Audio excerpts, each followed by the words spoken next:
Assalamualaikum warahmatullahi wabarakatuh. Alhamdulillahi ala ihsani wa syukru lahu ala taufiqihi wa amtinani. Ashhadu an la ilaha illallah wahdahu la syarika lah ta'ziman li sya'ni wa ashhadu anna Muhammadan abduhu wa rasuluh ad-da'i ila ridwanih wa sallallahu wa sallam wa baraka alaihi wa ala alihi wa ashabi wa ikhwanih. Amma ba'd.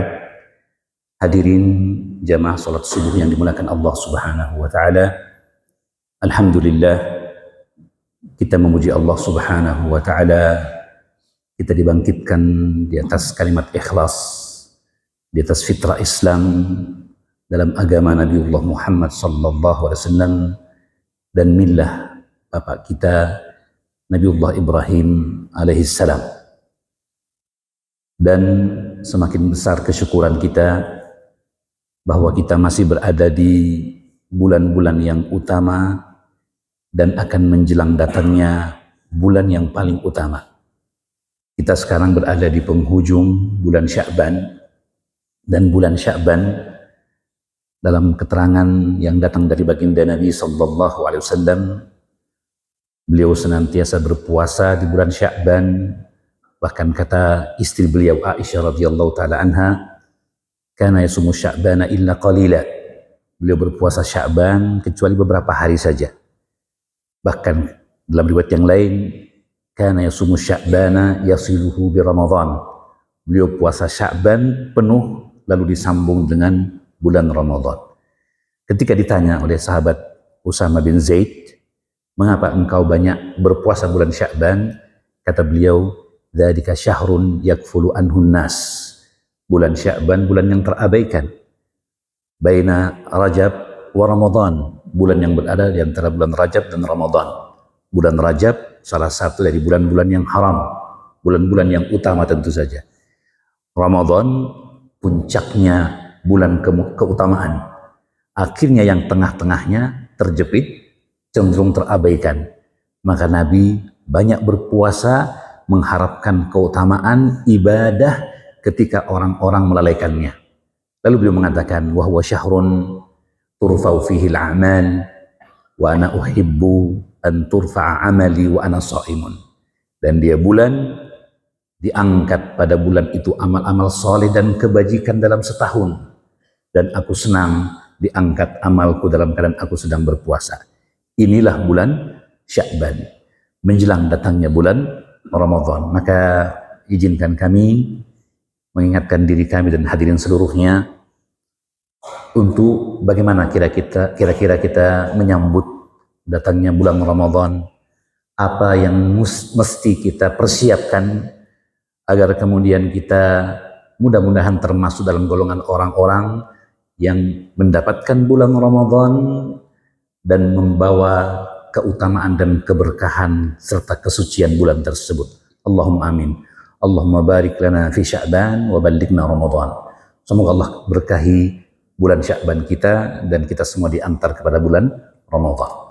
Maka ikhwani fid din, azinallahu wa iyyakum, dalam sebuah hadis baginda Nabi mengingatkan kepada kita. Kata beliau dari sahabat Abu Hurairah radhiyallahu taala anhu, beliau berkata, bimahlufi Rasulillah sallallahu alaihi wasallam, dengan sumpah dari baginda Nabi sallallahu alaihi wasallam, ma ata alal mu'minina syahrun khairun lahum min Ramadan. Tidaklah ada sesuatu yang datang kepada kaum muslimin dari bulan-bulan Hijriyah yang lebih utama dari bulan Ramadan.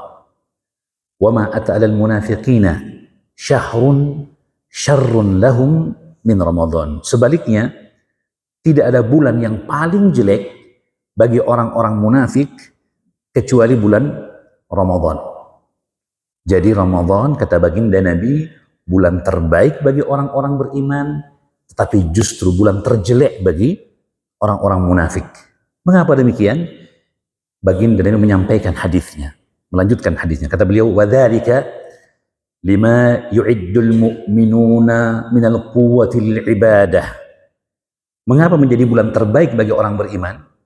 Yang demikian itu karena apa yang mereka persiapkan dari kekuatan dalam ibadah.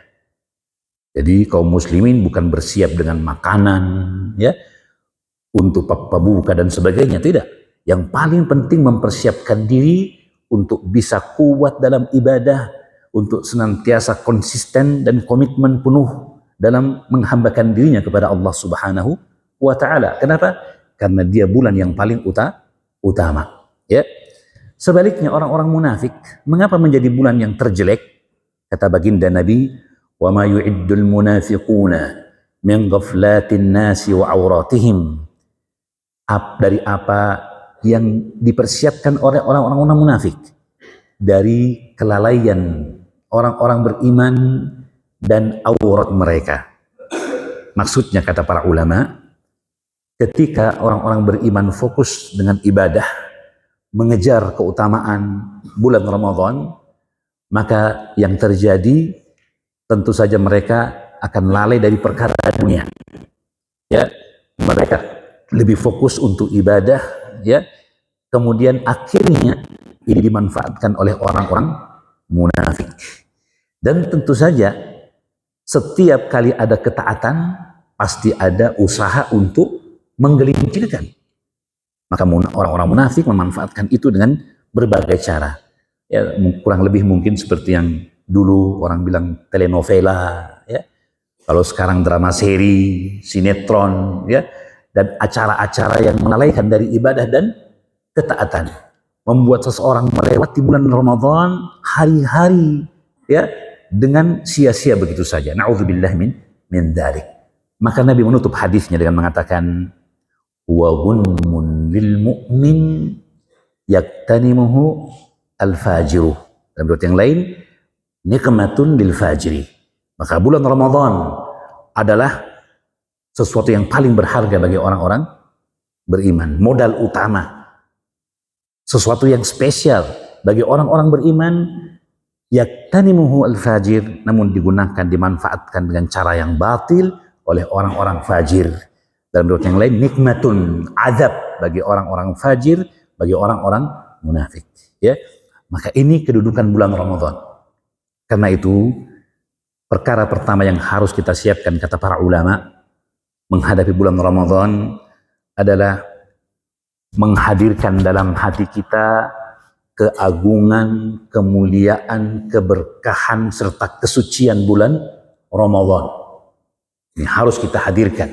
Ya, Allah mengingatkan, syahrul Ramadan alladzi unzila fihi al-Qur'an hudan lin-nasi wa bayyinatin minal huda wal furqan. Bulan Ramadan, bulan yang Allah turunkan padanya Al-Quran, yang Al-Quran adalah petunjuk bagi manusia dan penjelasan dari petunjuk dan pembeda. Ini jelas menunjukkan kepada kita keutamaan bulan Ramadan. Bahkan Nabi mengingatkan dalam banyak kesempatan, di bulan Ramadan ada keutamaan seperti ini dan seperti itu. Ya, semuanya untuk apa? Untuk mengingatkan kepada kita tentang keutamaan bulan Ramadan. Dan agar kita bisa memanfaatkan kesempatan bulan Ramadan itu dengan sebaik-baiknya. Di antara keterangan dari baginda Nabi ketika beliau mengatakan, ya, dalam hadisnya, idza kana awwalu yaumin min Ramadan, jika pada malam pertama di bulan Ramadan, suffilatis syayatinu wa maradud din, maka akan dibelenggu syaitan dan jin-jin yang durhaka. Wa ghulqatil abwabu wa ghulqat wa futihat abwabu an-nar, astagfirullah, wa futihat wa ghulqat abwabun nar, dan ditutup pintu-pintu neraka, falam yuftah minha babun, maka tidak ada satupun dari pintu neraka yang terbuka. Wa futihat abwabul jannah, sebaliknya dibuka pintu-pintu surga, falam yuftah minha bab, falam yughlaq minha babun, tidak ada satupun dari pintu surga yang tertutup, semua terbuka, menunjukkan potensi kebaikan begitu besar. Dan demikian pula sebaliknya, kejelekan pun semakin kecil. Kemudian Nabi mengatakan, walillahi fi kulli yaum walillahi utaqa minan nar, dan bagi Allah ada orang-orang yang dimerdekakan dari api neraka, wa dzalika kulla yaumin, dan itu pada setiap harinya. Ya, disebutkan juga oleh baginda Nabi, nadi munadin, maka menyerulah penyeru dari para malaikat, Ya baghiyal khairi aqbil, wahai pencari kebaikan majulah. Ya baghiyasy syarri aqsir, wahai pencari kejelekan mundurlah, berhentilah, sadarlah. Potensi luar biasa. Dan begitu besarnya perhatian baginda Nabi untuk kita mengagungkan bulan Ramadan, sampai-sampai dalam hadis yang lain disebutkan oleh sahabat Abu Hurairah radhiyallahu taala anhu, kana Rasulullah sallallahu alaihi wasallam yubashshiru ashabahu. Pada malam pertama bulan Ramadan, Nabi naik ke mimbar lalu memberikan kabar gembira kepada para sahabatnya tentang kedatangan bulan Ramadan. Kata beliau, qad ja'akum syahrul Ramadan syahrun mubarak. Telah datang kepada kalian bulan yang penuh berkah, bulan Ramadan. Lalu beliau sebutkan pula seperti yang tadi disebutkan dalam hadis sebelumnya tentang dibukanya pintu surga, ditutupnya pintu neraka, dan dibelenggunya para syaitan. Lalu beliau tambahkan dalam hadis ini, kata beliau, fihi lailatun khairum min alfi syahr. Pada bulan Ramadan ada satu malam yang lebih baik dari 1000 bulan. Faman hurima khairuha faqad hurima. Siapa yang diharamkan dari kebaikan bulan itu, maka telah diharamkan baginya kebaikan yang banyak. Ini menunjukkan kepada kita hendaknya kita hadirkan perkara ini. Mengagungkan bulan Ramadan, menghadirkan kemuliaan dan keagungannya. Allah mengingatkan, dzalika wa man yu'azzim sya'airallah fa innaha min taqwal qulub. Yang demikian itu, barang siapa mengagungkan syiar-syiar Allah, maka itu dari tanda hati yang bertakwa, ya. Kemudian perkara yang kedua yang hendaknya kita hadirkan, kita persiapkan dengan baik diri kita menyambut datangnya bulan Ramadan adalah taubat yang jujur kepada Allah Subhanahu wa taala, ya. Kemudian tentunya taubat yang terpenuhi syarat dan ketentuannya, disertai dengan istighfar, memohon ampunan kepada Allah Subhanahu wa taala. Jika para sahabat menyebutkan tentang sifat baginda Nabi sallallahu alaihi wasallam, kana yastaghfirullah wa yatubu ilaihi fi kulli yaumin akthara min 70 marrah. Baginda Nabi yang dosanya diampuni oleh Allah, yang terdahulu maupun yang akan datang, disebutkan oleh para sahabat, beliau menyebutkan istighfar kepada Allah dan bertobat kepadanya dalam setiap hari lebih dari 70 kali.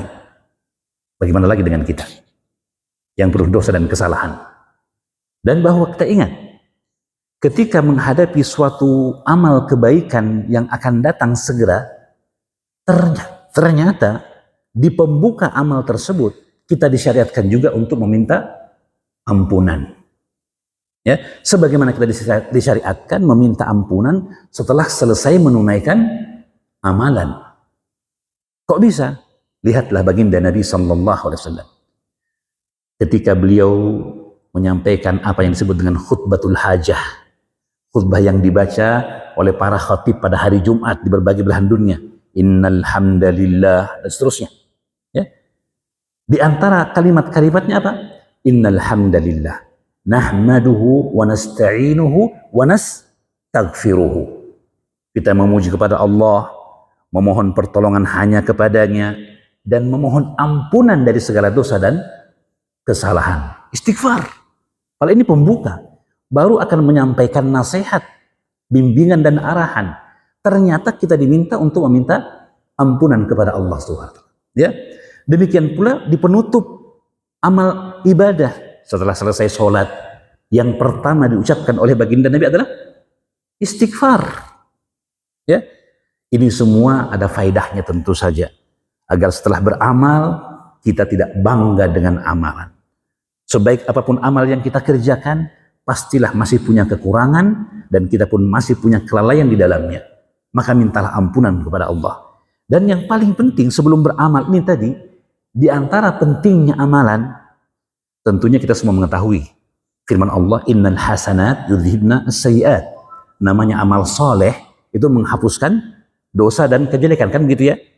Kata baginda Nabi memberikan nasihat, ittaqullaha haitsuma kunta watbi'is sayyi'atal hasanata tamhuha wa khaliqin nasa bi khuluqin hasan. Salah satu hadis yang disebutkan oleh Imam Nawawi dalam Arba'un Nawawiyahnya, 42 hadis Nabawi. Baginda memberikan nasihat, bertakwalah dimanapun kalian berada, kemudian lakukanlah perbuatan kebajikan setelah terjatuh dalam kesalahan, niscaya kebaikan akan menghapuskan kesalahan itu, dan pergaulilah manusia dengan cara yang terbaik, dengan akhlak yang mulia, kan begitu ya? Ya, artinya kebaikan bisa menghapuskan dosa kan begitu. Tapi jangan sampai lalai. Dosa juga bisa menyebabkan amal kebaikan tidak terangkat ke langit. Bahkan dosa bisa menggugurkan pahala dari amal kebaikan yang kita kerjakan. Ya enggak? Tentang puasa misalnya. Kata baginda Nabi, "Man lam yada' qaula zur wal amala bihi, falaysa lillahi hajah an yada' ta'amahu wa syarabah." Orang yang tidak meninggalkan dusta dan beramal dengan kedustaan, maka Allah tidak butuh ia meninggalkan makan dan minum. Mana pahalanya? Kata para ulama, ini membatalkan pahala, tidak membatalkan puasanya. Puasa tetap, tapi karena dosanya dipakai pahalanya untuk menutupi dosa tersebut, akhirnya jadilah amalnya tidak berpahala sama sekali, sekedar menggugurkan kewajiban. Kata baginda Nabi, "Rubba sha'imin hadzuhu min siyamihi al-'atsy wal ju'." Berapa banyak orang yang berpuasa, bagian dari puasanya hanya lapar dan haus. Ini pentingnya istighfar. Kita baru melewati nisfu Sya'ban, ya kan? Ada hadis yang dihasankan oleh sebagian ulama bahwa Allah melihat kepada hamba-hambanya di malam nisfu Sya'ban, maka Allah ampuni semua hambanya kecuali dua orang, musyrik wal musyahin, orang yang jatuh dalam kesyirikan, dan yang kedua, orang yang ada antara dirinya dengan saudaranya kedengkian, kebencian, permusuhan. Loh, dalam hadis Sahih riwayat Bukhari, Nabi menyebutkan bahwa turfaul a'malu yaumul itsnaini wal khamis.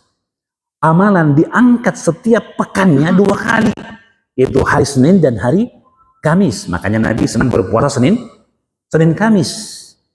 Maka disebutkan dalam riwayat Bukhari, maka diampuni pada hari itu orang-orang yang beriman dengan amal soleh yang mereka kerjakan, kecuali dua orang. Orang yang musyrik dan orang yang ada dendam, kedengkian antara dirinya dengan saudaranya. Allahu Akbar. Kita butuh untuk mendapatkan keberkahan, kemuliaan bulan Ramadan. Di antara keberkahannya adalah rahmat dan ampunan. Dan jangan sampai kita terkena dengan doa dari Jibril alaihissalam yang diaminkan oleh baginda Nabi. Kata Jibril, "Qul ya Muhammad, amin." 3 doa dari Jibril alaihissalam, dan di antaranya, "Raghima anfum mri'in adraka syahra Ramadan falam yukfar lahu." Orang yang mendapatkan bulan Ramadan sungguh celaka, namun ia tidak diampuni dosanya. Berpuasa, beramal soleh, tapi karena ada dosa, kelalaian dan sebagainya, maka tidak mendapatkan pahala dan tidak diampuni dosa-dosanya. Na'udzubillah min dzalik. Kalau begitu, hadirkan taubatan nasuha, taubat yang ikhlas kepada Allah sebelum kita masuk ke bulan Ramadan. Sucikan diri kita dari segala dosa dan kesalahan. Mohon maaflah kepada orang yang kita pernah berbuat dosa dan kesalahan, apalagi kedua orang tua kita jika masih hidup. Jika tidak, jika mereka telah mendahului kita, tegakkan bentuk berbakti yang paling utama yang disebutkan oleh baginda Nabi kepada orang tua yang telah meninggal. Dalam hadis riwayat Muslim dari sahabat Abdullah bin Umar, "Inna abarral bir." Bentuk berbakti yang paling tinggi kepada orang tua, kata baginda Nabi, "Antasila ahla wuddi abawaik ba'da an wallau." Engkau menyambung silaturahmi, memuliakan dan menghormati kerabat keluarga dari teman dekat kedua orang tuamu setelah mereka meninggal. Apalagi kalau kita masih ingat ada guru dari orang tua kita, teman baik dari orang tua kita yang masih hidup, datangi. Apalagi kalau dia orang yang miskin, kurang mampu dan sebagainya, berikan bantuan. Harapkan itu berbakti kepada orang tua yang telah meninggal, dan semoga itu sebab untuk diampuninya dosa-dosa kita kepada kedua orang tua kita. Taubatan nasuha, taubat yang ikhlas karena Allah Subhanahu wa taala. Yang ketiga, akatkan dalam diri kita azam yang kuat, tekad yang jujur, disertai dengan harapan yang tinggi, himmatul aliyah, semangat yang tinggi, agar kita bisa memakmurkan Ramadan dengan ibadah dan ketaatan. Ya. Nah, yang paling penting bukan sekedar tekad. Ya, setiap kita pasti punya resolusi, kan gitu ya. Ketika akhir tahun punya resolusi untuk tahun ke depan, kira-kira apa sih yang akan saya kerjakan ke depan? Apalagi Ramadan, wajib untuk kita punya resolusi. Apa yang saya inginkan dari bulan Ramadan? Apa yang saya harapkan dari keberkahan bulan Ramadan? Kan begitu. Setiap orang pasti punya harapan, punya cita-cita. Tapi yang paling penting untuk kita hadirkan adalah kejujuran kita dalam bercita-cita, bertekad, dan bersemangat tadi. Jujur. Allah mengingatkan dalam surah Muhammad ayat 21, ta'atun wa qawlun ma'ruf. Fa'idha azama al-amru walau sadaqullaha lakana khairan lahum. Kata Allah SWT, ketaatan dan ucapan yang ma'ruf. Seandainya datang ketetapan Allah, ya, yaitu maksudnya dalam ayat ini adalah peperangan. Ketika datang perintah untuk berperang, lau sadaku, kalau seandainya mereka jujur, maka akan jadi kebaikan bagi mereka. Di sini disebutkan kebaikan secara umum. Apa kebaikannya? Tidak disebutkan. Dan ini kata para ulama, di antara isyarat besarnya keutamaan ketika seseorang jujur kepada Allah dalam tekad dan keinginannya. Ya, lihatlah buah dari kejujuran dalam tekad dan niat. Dalam hadis sahih riwayat Muslim dari sahabat Abdullah bin Abbas, baginda Nabi bersabda, "Man talaba asy-syahadata shadiqan, u'tiha walau lam tusibhu." Siapa yang minta kepada Allah derajat syahadah, derajat yang tinggi, mati syahid membela agama Allah, maka ia akan diberikan keutamaan itu meskipun ia tidak mendapatkan mati syahid. Tidak mati syahid, tapi tercatat dari golongan para syuhada. Luar biasa. Itu dalam riwayat Muslim. Dalam riwayat Abu Daud yang mungkin sering kita dengar, familiar kita dengarnya, yang mengatakan man sa'alallah syahadata sadiqan. Dalam riwayat yang lain, man sa'al syahadata sidqan. Barang siapa minta syahadah kepada Allah dengan jujur, ballaghahu Allahu manazilas syuhada wa in mata ala firasyih. Dia akan diantarkan kepada derajat syuhada meskipun matinya di pembaringan. Matinya di pembaringan, bukan di medan perang. Padahal syarat mati syahid adalah meninggal di medan perang disebabkan peperangan, atau di luar peperangan tapi luka karena peperangan di masa peperangan. Tapi kalau seorang jujur, kejujurannya, niatnya yang jujur mengantar dia pada keutamaan apa yang hakikatnya tidak ia raih dengan amalnya, tapi karena kejujurannya. Allahu Akbar. Maka ini perkara yang penting bagi kita. Ya. Lalu apa maksudnya dengan azam tekad yang jujur ketika ingin memakmurkan Ramadan dengan ketaatan?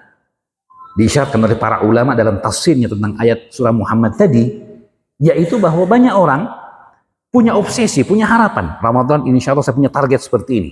Saya punya target seperti itu. Ya. Tapi kemudian ia tidak berusaha dari sekarang.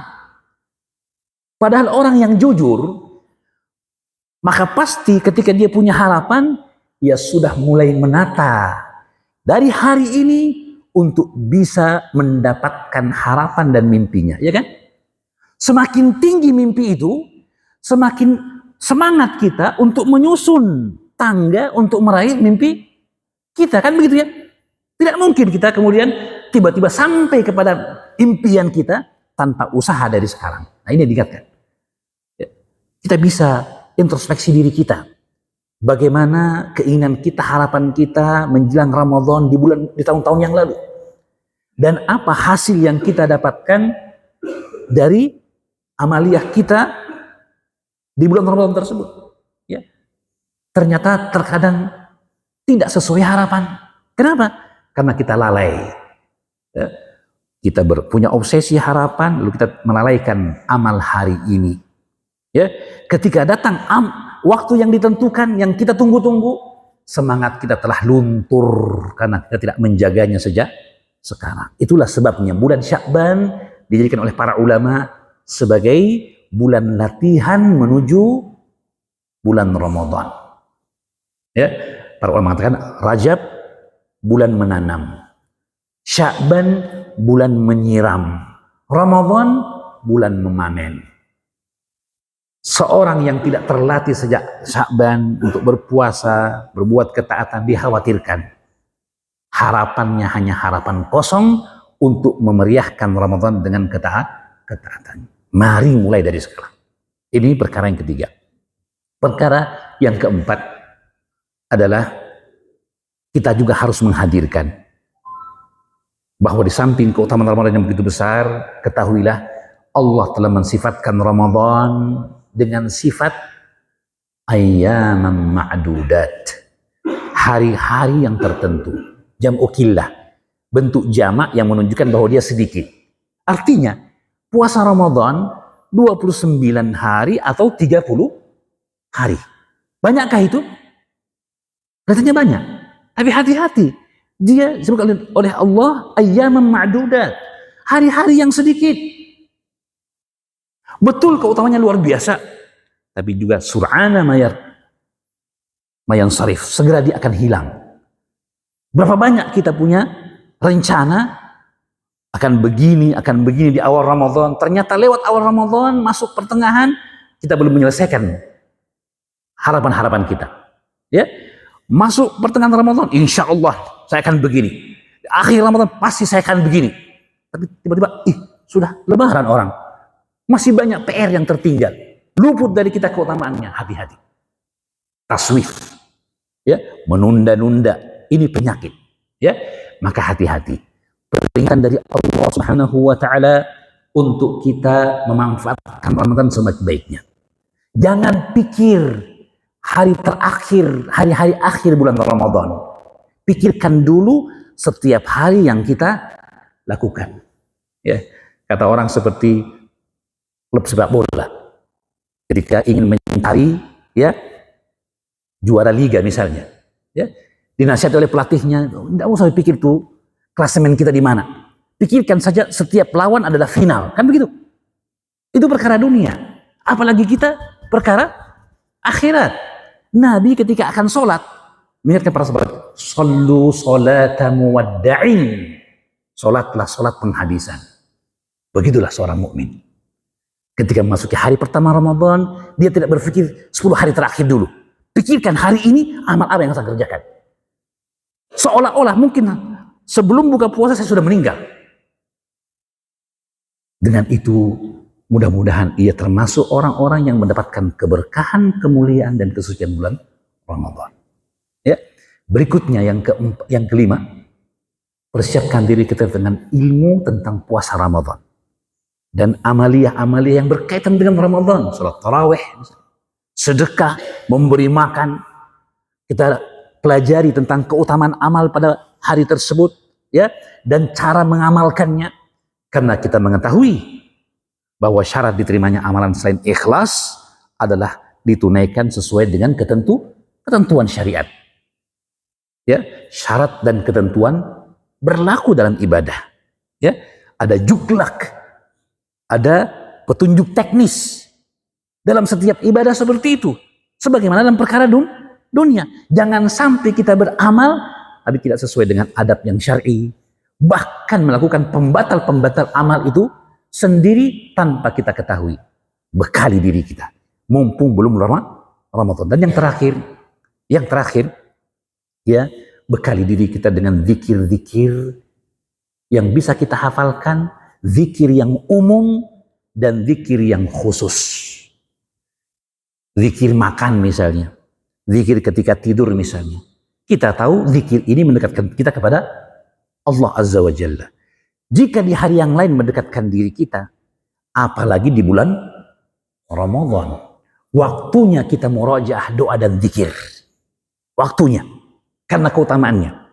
Bahkan Nabi ditanya oleh para sahabat, "Ya Rasulullah, orang yang berjihad mana yang paling utama? Orang puasa mana yang paling utama? Orang yang bersedekah mana yang paling utama? Haji mana yang paling utama?" Kata Nabi untuk setiap amal yang ditanyakan, "Aktsaruhum dzikran lillah." Orang yang paling banyak berzikir kepada Allah. Zikir dan doa. Ya. Bahkan sesungguhnya ibadah itu tidaklah disyariatkan kecuali untuk kita mengingat Allah dan berzikir kepadanya. Allah berfirman, "Utlu ma uhiya ilaika minal kitab wa aqimis shalah. Innas salata tanha 'anil fahsya'i wal munkar wa la dzikrullahi akbar." Bacalah apa yang Allah turunkan dari kitab Al-Quran dan tegakkan salat. Sesungguhnya salat mencegah dari perbuatan keji dan kemungkaran, dan zikir kepada Allah lebih besar. Kata Rasulullah yang menunjukkan keutamaan zikir. Kesempatan. Maka 2 atau 3 mungkin ya. Ya, minimal di bulan Ramadan ini kita bekali diri kita dengan mushaf Al-Quran dan buku doa dan zikir.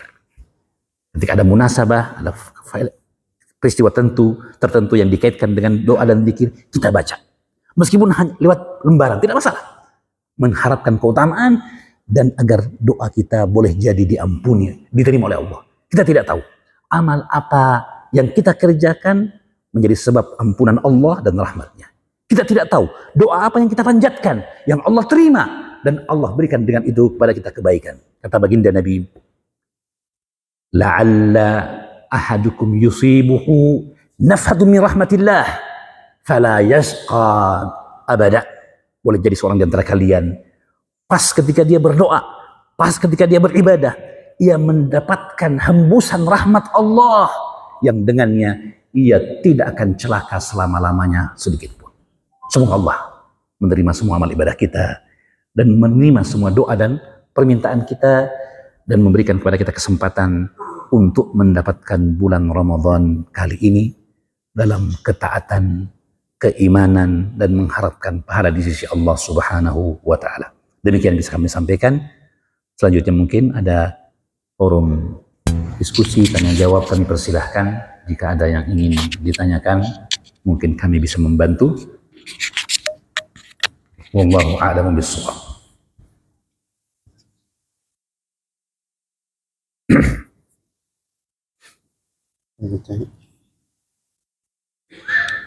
Silahkan pada jamaah jika ada yang ingin ditanyakan atau mungkin ada yang keliru dari ucapan kami persilahkan.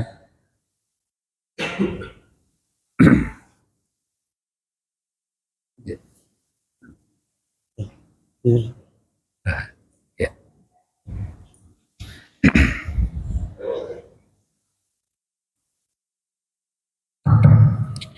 Assalamualaikum warahmatullahi wabarakatuh. Waalaikumsalam warahmatullahi wabarakatuh. Yang mau saya tanyakan, Ustaz, kalau bulan Hijrah itu 30 hari atau 29 hari dalam satu bulan.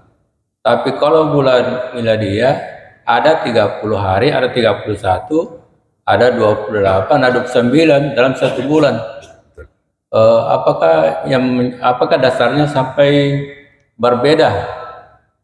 Ya, bulan miladi, bulan Hijrah itu hanya 29 atau 30 hari dalam satu bulan, sedangkan bulan tahun miladiah itu ada 30, ada 31. Kalau Februari itu 28 atau 29. Ya. Ya, yang saya mau tanyakan apa yang mendasari sampai berbeda. Ya. Kalau bisa pertanyaan kedua, Ustaz, itu kalau salat yang pernah tinggalkan ada namanya salat pengganti. Mungkin waktu masih muda ya belum sadar, ada banyak salat yang tinggalkan, tapi kalau sudah sadar ada salat kafarat pada salat. Kalau puasa yang ditinggalkan mungkin beberapa tahun waktu masih muda itu belum sadar, bagaimana cara menggantinya itu, dan bagaimana niatnya itu? Ya, terima kasih, Ustaz. Assalamualaikum warahmatullahi wabarakatuh. Waalaikumsalam warahmatullahi wabarakatuh.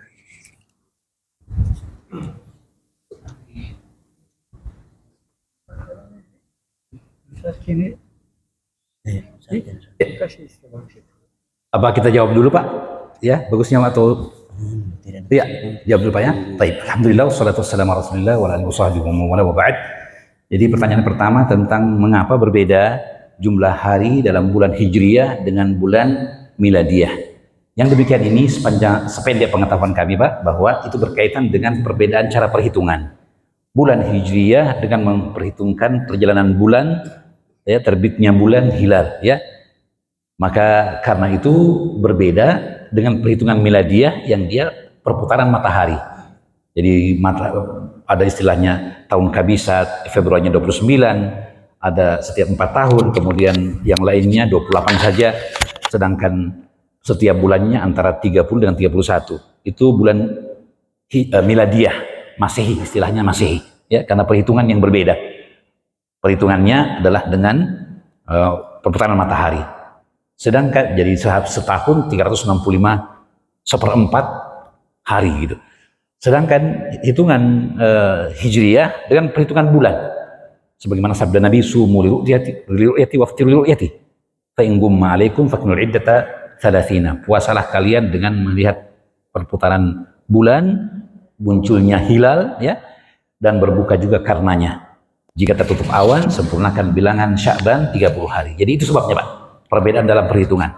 Dan perlu kita ingatkan bahwa dalam hukum syariat, misalnya tentang masalah iddah bagi orang yang dicerai oleh suaminya, ya, atau perhitungan wanita yang haid 15 hari yang paling banyaknya, ibu yang nifas karena melahirkan normalnya 40 hari, maksimalnya 60 hari. Semua hitungannya adalah dengan hitungan Hijriyah Pak. Karena syariat mengaitkan itu dengan hilal. Ya, jadi tentu saja tidak ada perbedaan karena dalam sisi bahwa keduanya diamalkan. Ya, dimanapun kita punya tanggalan pasti ada berdampingan tanggal miladi atau Masehi dengan Hijriyah, bahkan kadang ada juga tanggalan Cinanya, ada tanggalan Jawanya begitu, ya. Tetapi yang terkait dengan syariat, yang terikat dengan hukum-hukum syariat adalah Hijriyahnya, demikian Pak, ya. Nabi pernah bersumpah untuk menjauhi istrinya selama 1 bulan. Setelah 29 hari, beliau datang kepada istrinya Aisyah. Kata Aisyah, ya Rasulullah, engkau bersumpah untuk tidak menggauli kami 1 bulan. Ini baru 29, kamu sudah datang lagi. Ya. Maka kata Nabi, asyahru hakada. Bulan dalam Islam itu seperti ini. Kemudian Nabi ajukan tangannya 10, kemudian 3 kali, berarti 30. Kemudian yang kedua lagi 2 kali 10, setelah itu beliau lipat yang satunya berarti 9. Artinya hari dalam bulan Hijriyah 30 atau 29 hari setiap bulan. Maka 29 hari itu bukan hari yang kurang, bukan bulan yang kurang. Bulan yang sempurna, tapi ditetapkan dengan perputaran bulan terbitnya hilal. Demikian Pak, yang kami ketahui seperti itu. Wallahu a'lam bishawab. Kemudian tentang mengqadha puasa yang tertinggal di masa muda dan lain sebagainya. Maka para ulama mengingatkan sedapat mungkin jika seorang bisa mengetahui, memperkirakan dan sebagainya, maka dia mengqadha. Karena hukum asal dari kewajiban Ramadan adalah qadha. Faman kana minkum maridan aw ala safar fa iddatun min ayyamin ukhar. Dan jumhur ulama berpendapat kewajiban mengqadha Ramadan berlaku baik ketika seseorang meninggalkan Ramadan karena uzur, sakit misalnya, safar misalnya, ataupun karena maksiat, naudzubillah, karena dosa, karena kelalaian, kejahilan, dia mengqadha. Demikian pendapat para ulama, ya. Hanya saja bagaimana kalau itu berat baginya? Tentunya tadi pertama dia berusaha untuk mengingat dan dia laksanakan puasa. Jika tidak memungkinkan, maka dia memperbanyak puasa sunnah. Dalam hadis Abdullah bin Mas'ud sah baginda Nabi menyebutkan, awwalu ma yuhasabu bil 'abdi yaumil qiyamati shalah. Amal pertama yang Allah menghisab seorang hamba karenanya adalah salat. Lalu kemudian Allah mengingatkan kepada malaikatnya, unzuru ila salati 'abdi. Lihat salat hambaku ini. Atamma am naqasaha, dia sempurnakan atau kurangi, maksudnya sholat wajib ya. Fa in naqasaha Kalau ternyata sholat wajibnya kurang di sini kata para ulama ada dua pendapat. Pendapat pertama, tidak sempurna ya sholatnya, ditunaikan tapi tidak sempurna. Pendapat yang kedua, sholatnya bolong-bolong. Duhur dia kerjakan, asar terabaikan. Apalagi karena kejahilan. Dan yang benar, semuanya tercakup. Yang sholatnya belum sempurna sholat wajibnya, atau bahkan bolong sholat wajibnya. Karena masih tidak adanya ilmu. Kata Allah, lihat sholat sunnahnya. Sempurnakan apa yang kurang dari kewajiban dengan sholat sunnah. Di akhir hadis, baginda Nabi bersabda, "Tsumma tu'khadul a'malu ala dzalikum." Lalu semua amal kebajikan berlaku seperti itu. Apa yang kurang dari kewajiban tertutup dengan ibadah sunnah, termasuk puasa. Begitu, Pak. Ya. Dan kata para ulama, jika pun seseorang sulit untuk mengetahuinya, maka dia hadirkan selalu tobat kepada Allah dengan tobatan nasuha. Nabi bersabda kepada Amr bin Al-As ketika dia baiat masuk Islam, lalu tiba-tiba ia menarik tangannya. Loh, kenapa tidak jadi? Kata Rasulullah, aku bersyarat. Apa itu? Agar Allah menghapuskan dosa-dosaku yang terdahulu. Baru saya mau baiat antum, wahai Nabi. Kata Nabi, ama alimta ya Amr? Tidak kau tahu Amr?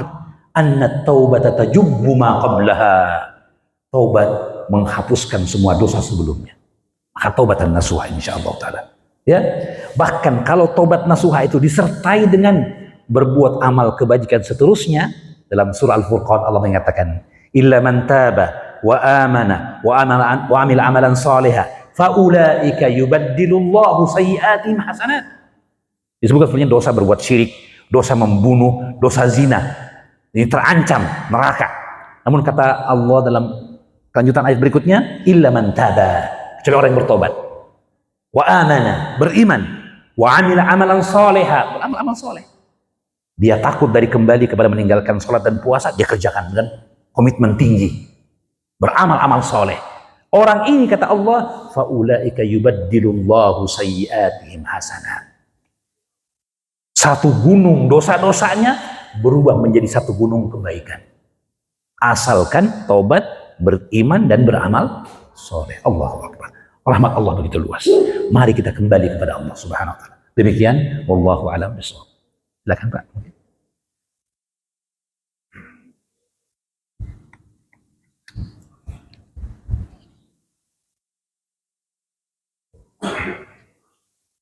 Syukran. Assalamualaikum warahmatullahi wabarakatuh. Waalaikumsalam warahmatullahi wabarakatuh. Yang saya mau tanyakan Ustaz mengenai waktu tepatnya menahan pada saat bulan Ramadan. Sebab begini, alhamdulillah ketika Allah memberangkatkan saya umrah beberapa tahun yang lalu, Alhamdulillah. saya menyaksikan di Masjidil Haram, begitu juga di Masjid Nabawi, bahwa begitu selesai salat subuh sudah terang.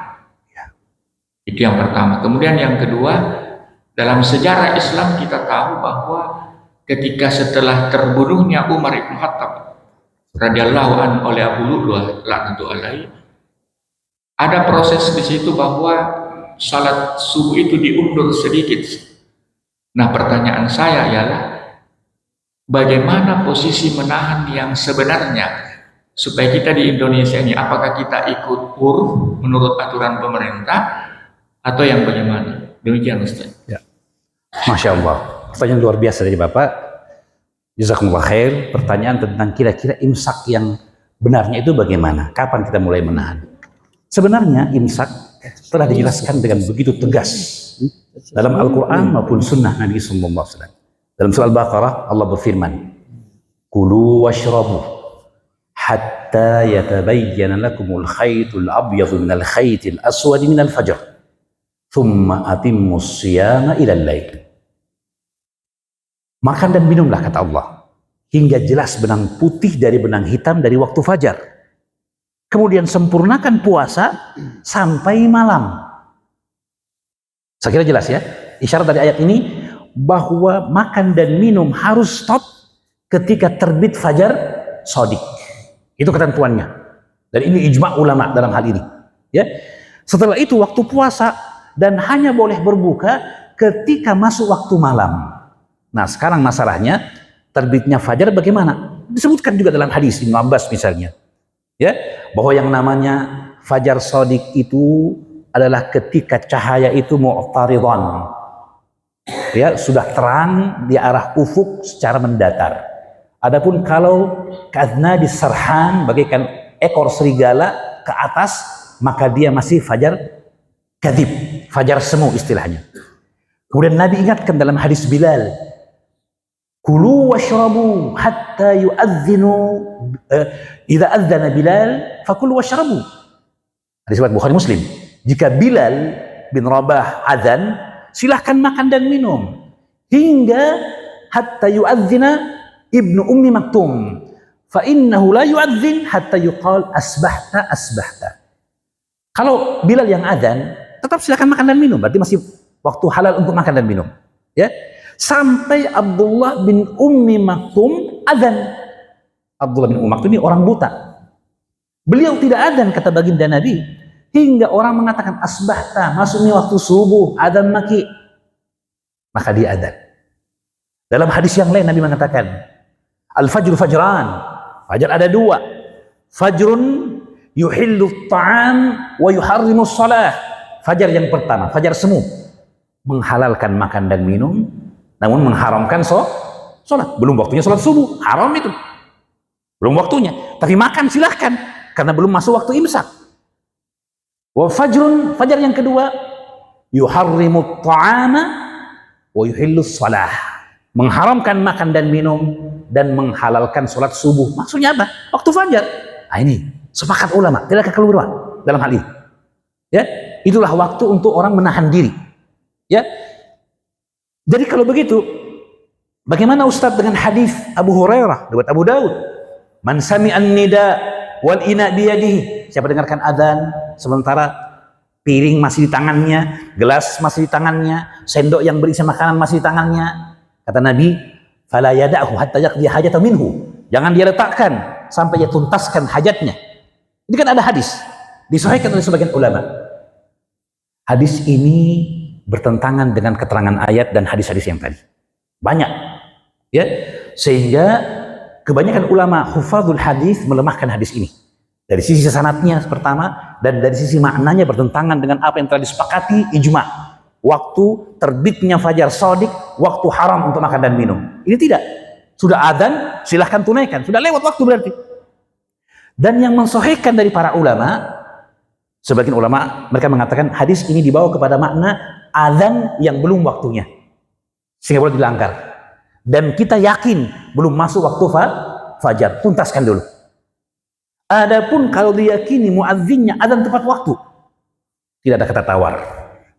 Bahkan tidak masalah kalau kita berhenti makan sebelum adzan berkumandang. Sahabat ditanya, bagaimana jarak antara sahur kalian dengan sholat subuh? Kata mereka, qadra khamsina ayah. Hadis riwayat Bukhari Muslim. Ukurannya kira-kira, tenggat waktunya kira-kira membaca ayat 50. Ayat yang pertengahan panjangnya dibaca dengan bacaan yang sedang, bukan hadar, baca cepat, bukan. Kira-kira 20 sampai 15 menit. Berarti boleh. Jangan harus kira-kira muadzin ini sudah pegang mic, berhenti mana? Tidak harus begitu. Boleh saja sebelumnya. Ya. Ustaz tidak menunaikan sunnahnya untuk mengakhirkan sahur. Tidak, inilah akhir sahur yang disebutkan oleh baginda Nabi, oleh para sahabat, kebiasaan Nabi. Tidak harus mengakhirkan sahur itu jika imam muadzin sudah Allahu Akbar, itu berarti mengakhirkan. Tidak, apalagi melanggar ijma', jangan. Dan sahur, sunnah sahur, barakatus sahur, keberkahannya diraih bagi siapapun yang makan pada waktu akhir malam. Kata para ulama, sahur itu sah, disebut sahur jika dia telah melewati nisful lail al-akhir. Sudah melewati nisful al-awwal, sudah lewat tengah malam. Jam 1 orang makan, sahur apa tidak? Sahur. Jam 2 apalagi? Jam 3 sahur juga. Dapatkan keutamaan tasahharu fa inna fis sahuri barakah. Al-farqu baina siyamina wa siyami ahli kitab aklatus sahur. Bersahurlah kata baginda Nabi, karena pada sahur terberkahan.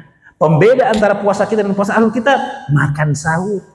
Orang yang makan jam 3 nggak salah, dapatkan pahala sahur.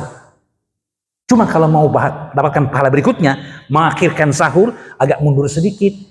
Tapi bukan berarti mepet-mepet. Apalagi curi-curi finish. Sudah harus berhenti. Masih lagi bilang. Hati-hati.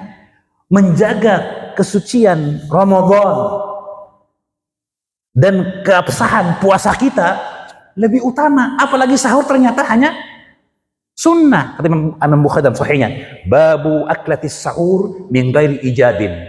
Bab makan sahur tapi tidak wajib. Tidak wajib. Lalu kenapa kita mencoba untuk melanggar curi-curi waktu? Kan begitu ya? Jadi demikian. Itu startnya. Bagaimana finishnya? Finishnya ada hadis Abdullah bin Abi Auf riwayat Bukhari Muslim. Nabi perjalanan sama para sahabatnya. Tiba-tiba beliau mengatakan kepada Bilal, "Ya Bilal, kum fajdah lana." Bilal, turun kamu. Siapkan makanan berbuka puasa. Sahabat kaget, loh, cuaca masih terang. Kata, "Ya Rasulullah, inna alaika nahara." Hati-hati Nabi, masih siang Nabi. Kata Bilal, "Kum fajdah lana." Turun Bilal, siapkan makan. Sahabat agak lembut. "Lau akharta ya Rasulullah." Ditunda sedikitlah Nabi. Masih agak terang ini. Kata Nabi, "Kum ya Bilal, fajdah lana." Nabi, "Idza aqbala al-lailu min hahuna, wa adbara an-naharu min hahuna, wa gharabati syams, faqad aftara as-shaimu." Kata Nabi menegaskan, jika malam telah muncul dari arah sana gelap dan siang telah berpaling menuju ke sana dan telah terbenam matahari, bulatan matahari terbenam, telah berbuka orang-orang yang berpuasa. Jadi menyegerakan berbuka bukan berarti mencuri finish. Kayaknya buka lagi. Salona, tunggu, lihat dulu. Kalau kita berada di pantai bisa lihat langsung, lihat terbenam bulatan matahari, oh waktu berbuka. Belum, masih mengintip. Jangan dulu, belum. Akhirnya mereka berbuka. Kata Abdullah bin Abi Auf, sahabat Nabi, seandainya seorang di antara kami berdiri di atas ontanya, dia masih mungkin untuk melihat bulatan matahari. Karena posisi lebih tinggi kan gitu. Tapi posisi duduk di kendaraan sudah terbenam. Menunjukkan mubalaghah dalam hal menyegerakan berbuka puasa ketika sudah diyakini bulatan matahari sudah terbenam. Nah, tentu saja dalam prakteknya sulit bagi kita kan. Kita sekarang dalam masjid hanya tunggu di hadapan kita cuma ya apa buka ya kan, tidak sempat ke pantai dan sebagainya. Bagaimana? Kalau gitu serahkan itu kepada pemerintah. Paham ya? Itu lebih bagus. Lebih bagus bagi kita, lebih tenang bagi kita. Kalau kita bisa di pantai, ada jadwal imsakiyah ternyata berbeda, ikuti yang di pantai. Kalau kita di pantai. Tapi kalau tidak, daripada kita mencoba-coba barak bukan ditawar dan sebagainya. Hati-hati puasa kita. Hati-hati kehormatan dan kesucian bulan Ramadan. Orang yang berbuka padahal belum waktunya, Nabi pernah diperlihatkan keadaan orang di sekitar neraka. Terlihat orang yang digantung terbalik dengan urat kakinya. Kenapa nih Jibril? Kenapa Jibril? Ulaika alladzina yuftiruna qabla tahillati siyamihi. Ini orang yang berbuka sebelum waktunya. Astagfirullah. Dan kata para ulama dalam fikih Syafi'i secara khusus, orang yang berbuka belum waktunya batal puasanya hari itu. Wajib mengganti di hari yang lain. Dan menggantinya bukan seperti ayat fa'iddatun min ayyamin ukhar, kapan saja, bukan. Karena dia berbuat dosa dengan melanggar larangan makan dan minum, kewajibannya qada puasa Ramadan alal fawr, sesegera mungkin. Kapan itu? Sejak 2 Syawal dia sudah harus puasa, mengganti puasa yang tertinggal karena maksiat. Adapun yang bisa mengganti hari yang lain, itu orang yang batal puasanya karena haid, nifas, karena sakit, karena puasa, ya, karena udzur syar'i. Ini disebutkan fa'iddatun min ayyamin ukhar. Mengqada puasa baginya muwassa', kata para fuqaha, luas. Kapan saja selama belum masuk Ramadan berikutnya. Tapi kalau karena dosa, kelalaian, ya, tidak berniat terus masuk puasa wajib Ramadan harus niat sejak malam. Tidak berniat, tidak sah puasanya hari itu. Tapi dia wajib untuk menahan diri dari makan dan minum meskipun tidak puasa karena kehormatan bulan Ramadan. Dan mengganti di hari yang lain sesegera mungkin. Jika dia tunda Ustaz, berdosa lagi, tambah dosanya. Berdosa karena berbuka tanpa cara yang benar sesuai syariat, dan berdosa karena menunda-nunda kewajiban mengganti puasa. Luar biasa. Maka berhati-hati lebih bagus. Wassalamatu la ta'diluha syai'an, kata Allah. Keselamatan tidak ada bandingannya. Ya, lebih baik mencegah daripada mengobati. Sekira-kira seperti itu. Wallahu a'lamu bishawab. Itu yang kami ketahui, Pak. Jika benar dari Allah, jika salah dan dari syaitan, Allah dan sumpah sendiri. Wallahu a'lamu bishawab. Saya kira dan itu. Ayo, silakan. Oh, mohon maaf, bentar. Ya, terima kasih atas kesempatan yang diberikan. Jadi yang saya tanyakan Ustaz adalah masalah nisfu Syaban. Malam nisfu Syaban itu Allah turun untuk mengampuni dosa hamba-hambanya, kecuali dua. Yang kedua itu adalah yang syirik, itu sudah jelas. Kemudian yang kedua itu adalah orang yang ada dengki dengan saudaranya. Pertanyaannya di sini adalah apakah saudara kandung atau saudara? Ya, seperti itu, Ustaz. Terima kasih. Assalamualaikum warahmatullahi wabarakatuh. Mungkin Pak Haji dulu, silakan Pak Haji. Ya, Pak Haji.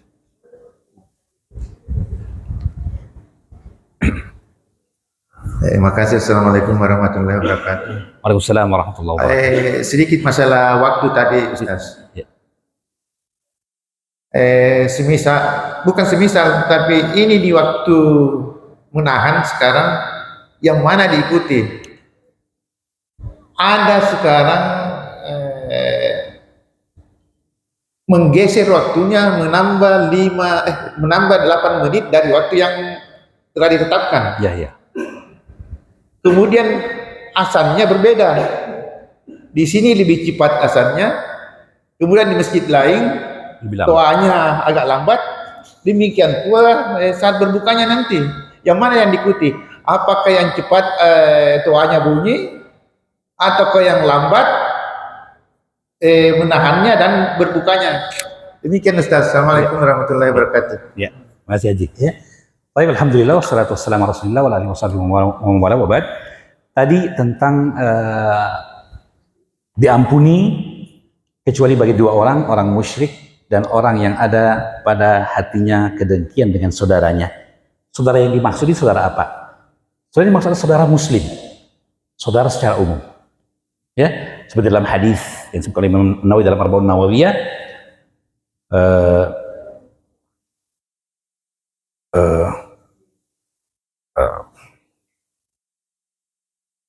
ya, astagfirullahaladzim.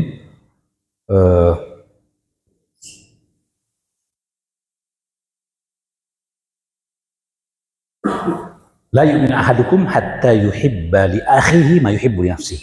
Tidak beriman seorang di antara kalian hingga ia cinta bagi saudaranya apa yang ia cintai bagi dirinya sendiri. Ukhuwah di sini adalah ukhuwah imaniyah. Jadi saudara seiman. Ya. Tetapi meskipun dalam hadis ini secara spesifik, sebagian menafsirkan bahwa dia ukhuwah secara umum.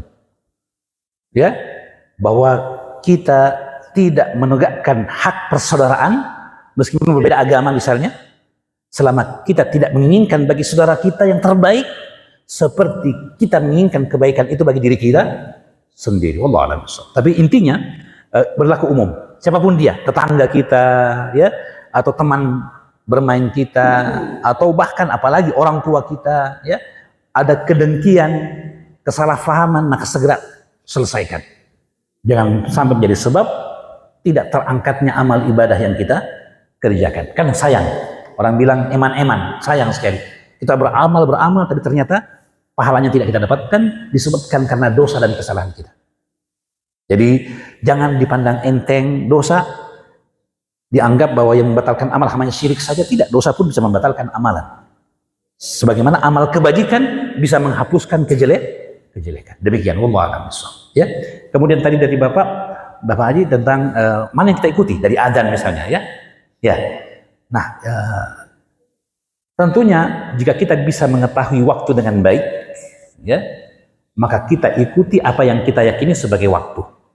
Tapi kalau kita hanya juga mengandalkan jadwal imsak misalnya, ya, jadwal sholat seumur hidup, atau jadwal yang berubah setiap 8 tahun, ya, dengan perhitungan, ya, maka para ulama mengatakan tidak mengapa kita menggunakan jadwal itu, ya, tetapi pada saat-saat tertentu yang bisa kita cocokkan sesuai dengan kenyataan dan ternyata berbeda. Misalnya suatu saat kita pergi buka puasa ke pantai, kan kelihatan itu.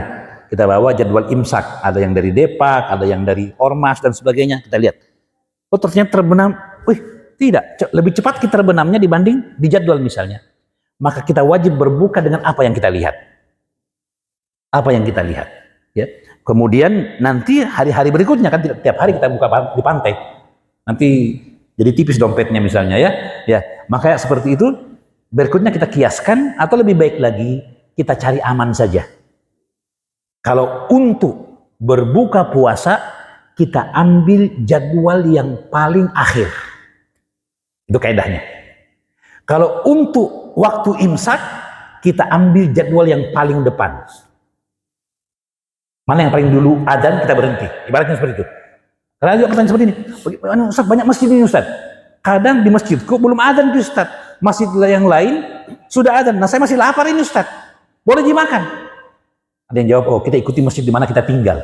Itu kurang tepat. Karena kaitannya dengan kesucian bulan Ramadan dan kehormatannya. Maka yang hati-hati adalah apa? Justru kita ambil adzan yang paling duluan. Mau masjid kita atau masjid tetangga kompleks. Yang penting bukan masjid di Papua. Gak 1 jam itu sebelumnya. Beda jam kan gitu ya. Tapi mana yang terdengar, kita berhenti. Kenapa? Untuk menjaga sholat puasa kita. Kan begitu. Lebih selamat. Sama ketika sholat. Ketika sholat. Ada orang ragu. Ini sudah rakaat ketiga atau keempat? Apa kata Nabi? Falyabni ala mastaiqana. Dia jadikan yang yakin. Apa itu? 3 dan 4. Mana yang yakin? 3 kan? Yang kurang pasti yakin. Ambil yang 3. Saya ragu nih sholat sudah rakaat ketiga atau kedua. Ambil yang 2, itu yang yakin. Adapun yang ketiganya kan ragu. Begitulah puasa. Adzan yang mana yang saya ikuti ini? Yang pertama atau yang kedua? Yang lebih dulu, tetangga sebelah atau yang ini?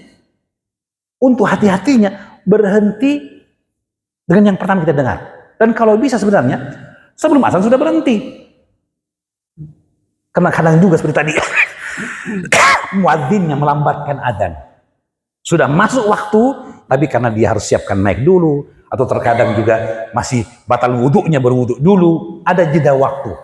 Sebenarnya sudah masuk waktu, tapi karena kita terlanjur mengandalkan adzan, akhirnya kita keliru. Sekali lagi, as-salamatu la ta'jilu hasyai'an. Ya, keselamatan tidak ada bandingannya. Apalagi masalah ibadah kita ini. Demikian mungkin kira-kira tips dari kami, Pak Haji. Jadi kita ambil kalau masalah buka dan puasa, kalau masalah buka dan sahur, kalau sahur kita ambil lebih bagus yang lebih dahulu azan. Atau kalau ada jadwal 3 jadwal imsak berbeda-beda, yang lebih dulu waktu imsaknya. Kalau waktu buka kita ambil yang lebih lambat, karena yang lebih lambat pasti sudah yakin masuk waktu malam, pasti itu. Kalau yang lebih cepat mungkin kan begitu. Adapun waktu sholat, nah sekarang waktu sholat, asarnya bagaimana Ustadz? Ya, duhurnya bagaimana Ustadz? Tidak ada kaitannya dengan buka atau sahur. Maka demikian juga, lebih baik kita pilih yang lebih lambat.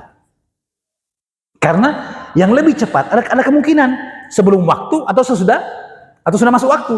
Tapi yang terlambat pasti sudah waktu. Begitu Pak. Dan orang yang sholat sebelum waktu duhur, batal sholatnya, tidak sah. Sholat sebelum waktu asar, batal, tidak sah. Demikian ya. Bukan saya ingin meragukan jadwal yang ada, tapi maksudnya untuk kita pribadi. Adapun sholat di masjid, insya Allah ya pasti sudah masuk waktu. Karena setelah adzan kan ada jeda waktu 10 menit kah, ya, atau 5 menit, pasti sudah masuk waktu insya Allah.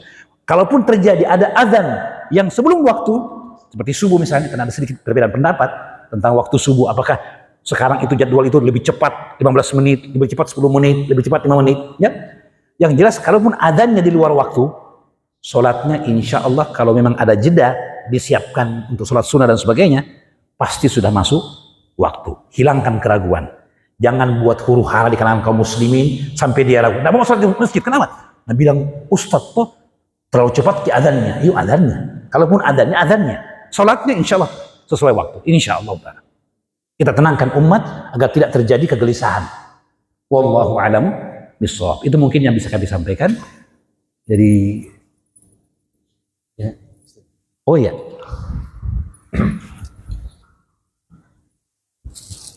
Syukran. Afwan. Bismillah. Assalamualaikum warahmatullahi wabarakatuh. Waalaikumsalam warahmatullahi wabarakatuh. Ada beberapa niat yang biasa kami dengar sebelum berpuasa. Ada yang mengatakan bisa 1 bulan penuh. Ya. Ada juga pendapat yang mengatakan Setiap malam hari ya. sebelum sesudah kami tarwih. Ada juga yang mengatakan pada saat kita sebelum sahur. Yang mana lebih afdal menurut pendapat yang lebih afdal, Ustaz? Oh iya. Syukran. Assalamualaikum warahmatullahi wabarakatuh. Waalaikumsalam warahmatullahi wabarakatuh. Alhamdulillah wassalatu wassalamu ala Rasulillah wa ala alihi washabbihi wa ba'd. Tentang niat puasa wajib.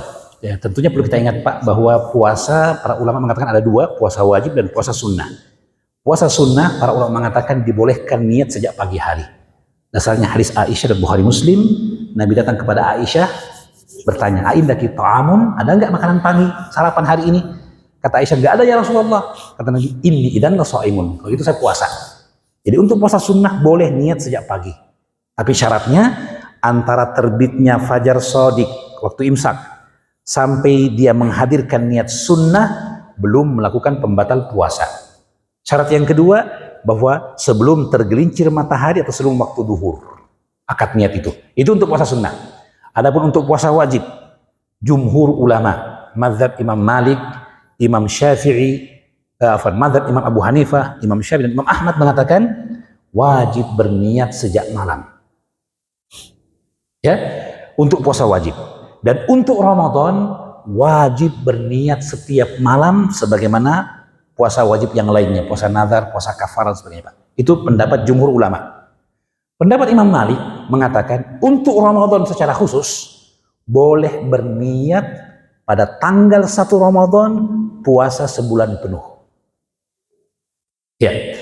Alasan dari pendapat jumhur Pak, hadis sahih dari Ibnu Umar dan Hafsah binti Umar yang mengatakan man lam yu'zim niyata qabla al-fajr fala siyama lahu. Siapa yang tidak berazam untuk niat sebelum fajar maka tidak sah puasanya. Dalam yang lain, man lam yu'zim fala siyama lahu. Yang tidak mengenapkan niat sejak malam tidak sah puasanya. Ini hadis ada kelemahannya tapi dihasankan oleh para ulama jumhur. Adapun Imam Malik mengatakan Ramadan meskipun dia 39 hari tapi dia satu kesatuan. Tidak boleh orang berpuasa puasa yang lain, puasa sunnah ke puasa wajib kecuali puasa Ramadan di bulan Ramadan. Ya, dan asalnya dia harus berpuasa sebulan penuh kecuali karena udzur. Maka kata beliau, kalau begitu satu kesatuan, cukup puasa saat awal bulan saja. Nah, perbedaan dua pendapat ini, kalau ada orang misalnya tanggal 14 Ramadan dia ketiduran, waktu menunggu buka puasa saking cipuruknya, akhirnya tertidur dia. Apalagi capek. Bangunnya, Masya Allah, saya belum buka. Ya, ternyata sudah subuh. Waktu niat dia dapatkan, dia tidak berniat. Maka menurut jumhur tidak sah puasanya hari itu. Karena tidak berniat malamnya. Kalau Imam Malik mengatakan boleh, asalkan dia sudah berniat tanggal 1 sebulan penuh. Begitu Pak. Ya, mana yang kuat dari pendapat para ulama? Menurut kami yang lebih kuat pendapat jumhur ulama. Dalam mazhab Syafi'i dikatakan wajib berniat setiap malam. Kapan setiap malam? Malam itu sejak selesai sholat maghrib sampai sebelum terbitnya fajar. Silahkan. Mau setelah taraweh, setelah sholat isya, mau setelah sholat maghrib, atau mau bangun tidur, atau waktu sahur, silahkan. Kapanpun dia akadkan niat, sah dengannya niat Pak. Begitu. Cuman dalam mazhab Syafi'i dikatakan, tapi disunnahkan pada tanggal 1 Ramadan ia niatkan juga puasa sebulan penuh, mengikuti pendapat Imam Malik. Faedahnya apa? Kalau tadi ketiduran, tidak sempat berniat, dia masih bisa puasa. Jelas ya? Tapi dengan syarat bahwa puasanya tidak terputus karena udzur. Misalnya tanggal 15 Ramadan jadi tadi tanggal 14 dia tertidur, ya, dia sudah berniat puasa setiap malam sebelumnya, tapi tanggal 1 dia berniat puasa sebulan penuh. Tanggal 14 ketiduran, dia tetap puasa insya Allah meskipun tidak berniat malam, karena sudah berniat sejak tanggal 1. Tapi tanggal 15 dia safar, Pak. Dia bepergian, tidak puasa. Dia ke Jakarta, tugas negara ke Jakarta. 3 hari di sana, pulang lagi. Selama di Jakarta tidak puasa. Boleh nggak tidak berpuasa? Boleh, karena safar. Nah, ketika dia pulang, maka dia wajib berniat. Dia mulai puasa lagi. Dia wajib berniat setiap malam. Menurut imam madzhab yang 4. Niatnya sebulan sudah batal karena telah terhenti dengan berbuka karena udzur maupun tanpa udzur tadi. Ibaratnya tanggal 18 dia di Makassar lagi, dia harus berniat puasa setiap malam. Misalnya tanggal 20 ketiduran lagi, ya, dia lupa berniat malamnya, maka puasanya tanggal 20 tidak sah. Meskipun dia sudah berniat puasa sebulan penuh. Karena puasa sebulan penuh telah batal dengan terputusnya urutan. Itu pendapat imam mazhab yang 4 sepakat mereka. Imam Abu Hanifah, Imam Malik, kemudian muridnya Imam Syafi'i, kemudian muridnya Imam Syafi'i yaitu Imam Ahmad bin Hanbal. Mereka sepakat dengan itu. Begitu Pak. Jadi intinya sebaiknya kita hadirkan niat memang setiap hari. Dan itu wajib dalam madzhab jumhur. Hadirkan memang setiap hari. Ya. Sunnahnya hadirkan juga puasa sebulan penuh. Kemudian setelah itu kita berlaku seperti yang tadi kita sebutkan. Mudah-mudahan difahami. Ya. Kalau lanjut terus jadi puasa tak, kalaupun kita ketiduran, insya Allah puasa kita sah. Kalau terputus dengan safar, apa boleh buat? Mulai hari itu tidak berguna lagi puasa sebulan kita. Setiap hari kita berniat. Demikian Pak. Itu yang kami ketahui jika benar dari Allah Subhanahu wa taala. Allah a'lam. Saya kira demikian mungkin. Mudah-mudahan apa yang kami sampaikan bermanfaat secara khusus bagi diri kami pribadi. Mari kita banyak berdoa, meminta kepada Allah, memohon ampunan, bertobat kepadanya, dan memohon kekuatan untuk kita dipertemukan dengan bulan Ramadan dalam keadaan sehat walafiat, dalam keadaan keimanan yang kuat, semangat yang tinggi, dan semoga dengan itu kita mendapatkan keberkahan dan kesucian bulan Ramadan. Allahumma amin. Subhanakallah wa bihamdik, asyhadu an la ilaha illa anta astaghfiruka wa atubu ilaik. Wa sallallahu wa sallam wa baraka ala nabiyyina Muhammad wa ala alihi wa sahbihi. Wa akhiru da'wana alhamdulillahi rabbil alamin. Wassalamu alaikum warahmatullahi wabarakatuh.